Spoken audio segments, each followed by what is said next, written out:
All right, Rebels Shanghai 6. I can't believe we've got this opportunity, but Tim Schafer, Double Fine. How you doing, sir? I'm good. How are you doing? Doing all right. I heard PAX flu. You doing all right? I don't want to say it because I don't want to jinx it, but I think I got a little of the PAX pox. Little psychosomatic thing going on? Yeah, I think my body's doing it defensively to fight off any germs that are here.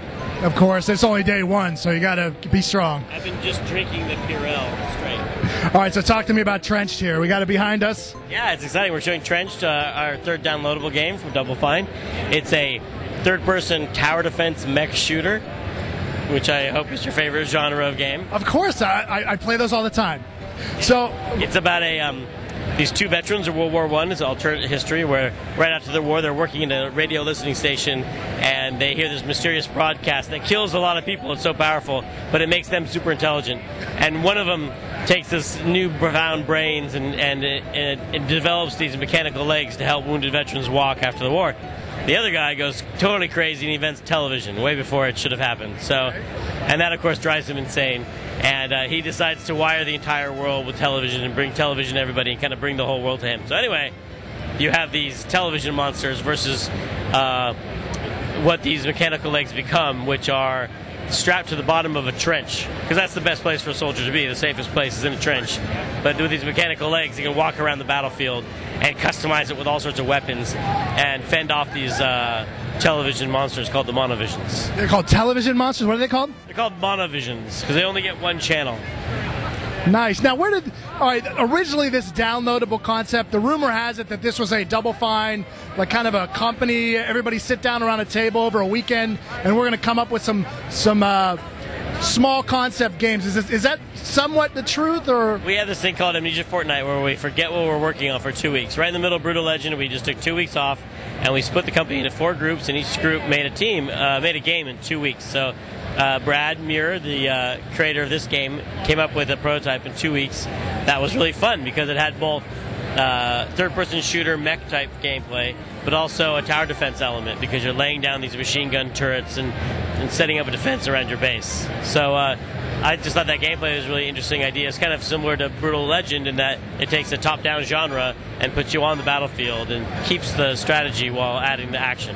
By the way, I enjoyed the hell out of Brutal Legend. Thank you very much. Absolutely. I know. I personally love it. So. Okay, that's awesome. So talk to me about Once Upon a Monster. I know it's not here today, but it seems like the way that your games have been going, it's a very, not child-based, but a more everyone, eat for everyone kind of. Now, how much does that have to do with now you having a child? Is that part of the equation at all, or?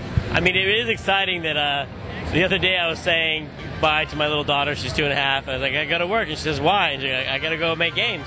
And she goes, you can make a game for me? And I was like, no.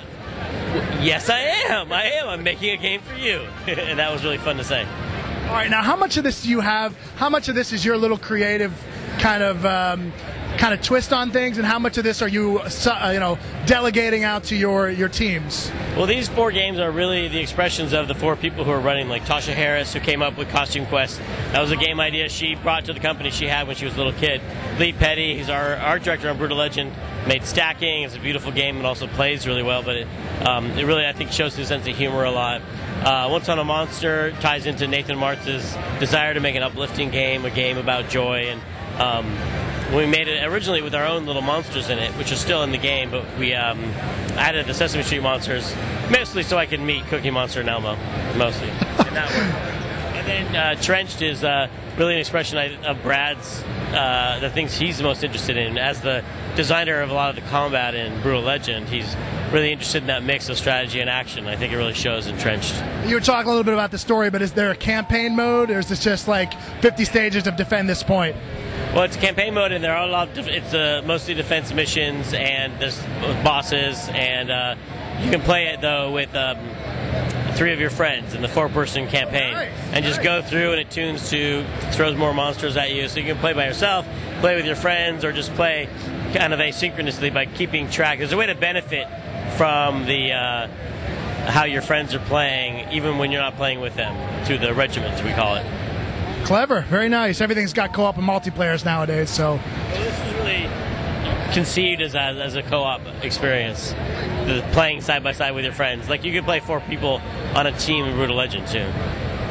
All right. Well, we will cut you loose and get you back to your game. We're certainly looking forward to it. When's the release window for this? All we can say for sure is that it's this year. If you held a gun to my head, are you holding a gun to my head? Absolutely not. Go ahead.